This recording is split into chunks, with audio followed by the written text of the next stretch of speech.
Hi, welcome back to my channel, everyone. In my last video, I was showing you a video about me skydiving, and this week I decided to dedicate this video on how I traveled throughout Europe.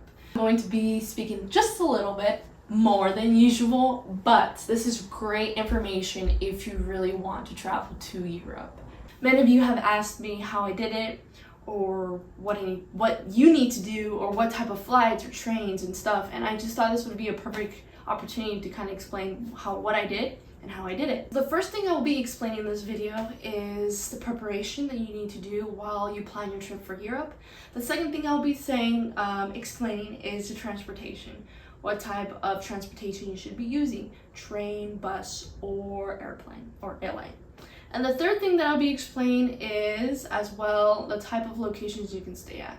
More focused on hostels. They'll give a general idea of what a hostel is and how cheaper it is than to stay at a hostel than a regular Airbnb or hotel.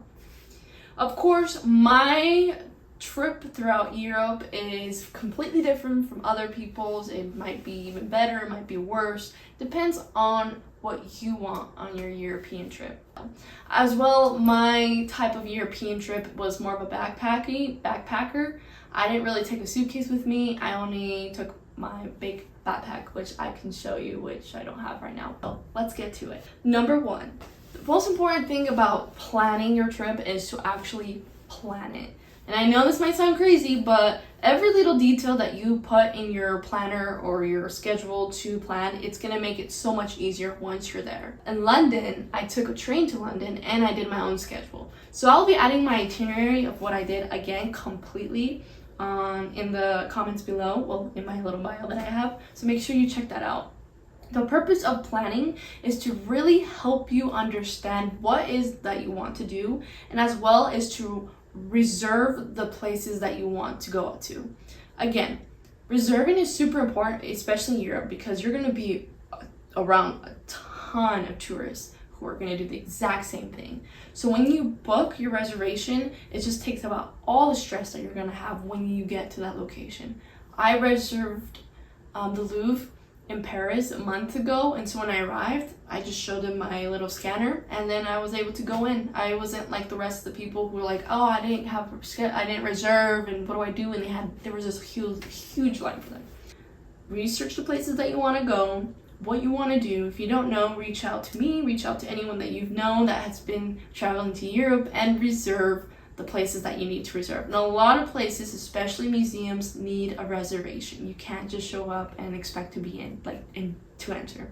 The second thing that I really want to talk about as well is transportation. I traveled through plane, train, and sometimes bus. Transportation is amazing in Europe, and I say amazing because it's amazing. The best companies that I used to travel within Europe was, for airlines, we're going to talk about first EasyJet and Ryanair. I know you guys have never heard about those airlines because those airlines low-key just exist in Europe because of how fast or how much people travel throughout the Europe. For example, Paris to Venice, it only cost me 40 euros and 98 cents. So that would have been like $42. But think about that. Paris to Italy, 40.98 euros. Isn't that crazy? We all know that transportation here, especially within the United States, it's so expensive. And Paris to Italy, 42 euros, that's not even oh my goodness, it's so cheap. So yeah, so many people don't know that with traveling to within Europe is super not expensive. It's just a trip to Europe. My Portugal ticket for staying for 5 months through Delta was 1,300 and something. And so obviously getting to Portugal was the expensive part, but once I was there, it was easy for me to kind of go to different locations. This was one of the most common airlines that I use. And then for train, there's a lot of options. There is Trainline, Eurostar, and especially throughout Italy is Treni Italy. Okay, those are the three train companies that I used. For example, my trip, Venice to Florencia, was a 15 euro trip. And it was like a 3 hour, not expensive at all. And for Trainline, depending on its location, Scotland to London was pretty pricey. It was 89 euros, but Amsterdam to Brussels was 34 euros. So again, you have to make sure when you'll be going, is it off season or is it in season? If it's the summer, expect the prices to go a little bit higher. I left right before summer and these were the prices, so I bet the prices are a little bit more expensive now. But if you were to go off season or even a little bit before summer, the prices will be low. So it's amazing to think that you can travel throughout Europe through train, through plane, or by bus. I would advise, again, that traveling through plane, only if it's really far. Again, I did it Paris to Italy. But if you're in Scotland, take a train to London and then take a train to Paris. It's not that far and it's going to be cheaper. Again, based on how comfortable you are and how much money you want to spend, depending on what you want to do, make sure you do the research. That's the most important thing. I flew to Scotland, I took a train to London, I took a train to Paris, and then I flew into Venice, and then I took a train to Florencia, and then Rome, and then I took a plane back to Portugal. So it depends all on what you want to do. So the third place to stay. There is something called hostels. The hostel world. Hostels are like inns for travelers. Everyone that I've met within a hostel was traveling throughout Europe, backpacking, or with their suitcase, with friends, alone. It's incredible. So they have their own website called the Hostel World. And it's crazy to think how many people use this. And just to give you an example, there's 36,000 properties, hostels, and in 178 countries, and over 13 million verified guest reviews. And the thing is that they have 24/7 customer service. So I actually learned about hostels with my older brother, and we actually stayed at a hostel a couple of days when we arrived to Lisbon. And it was a nice experience. And then I took a hostel when I was in Amsterdam and with my friends. And so when I was planning my own trip, I could either do Airbnb, hostel, or hotel. Hotels, if you want bougie, go ahead. Go do your hotel. Go find the cutest, most bougiest hotel, and you'll probably get a lot more things in a hotel than you will in a hostel. But in a hostel, if you really just want a place to stay, you don't want to spend a lot of money, and you want to be safe, I'll choose hostel, because that's exactly how I felt when I was using or going through the hostel world. So hostels are around all over Europe.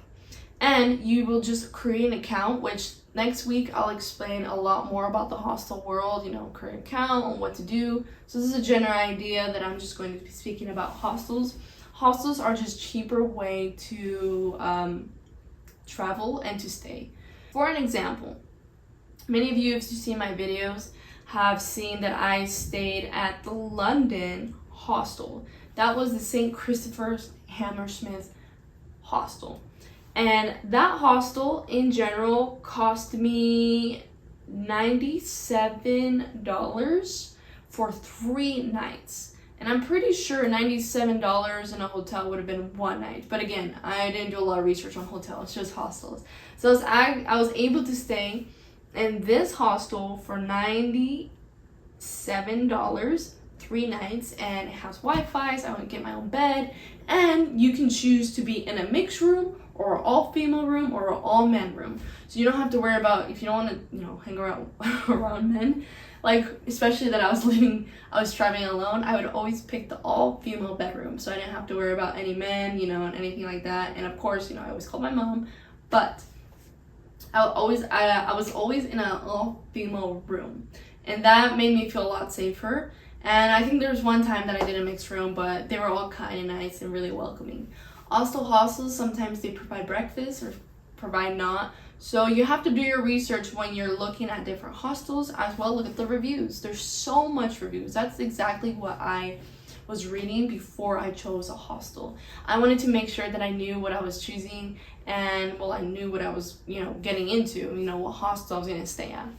So all the hostels that I stayed at, I was pretty impressed on how clean the Wi-Fi and just, you know, the community that they have, and as well as they always give you directions on, you know, where to go or advice or just places or just bus routes. It's just super nice.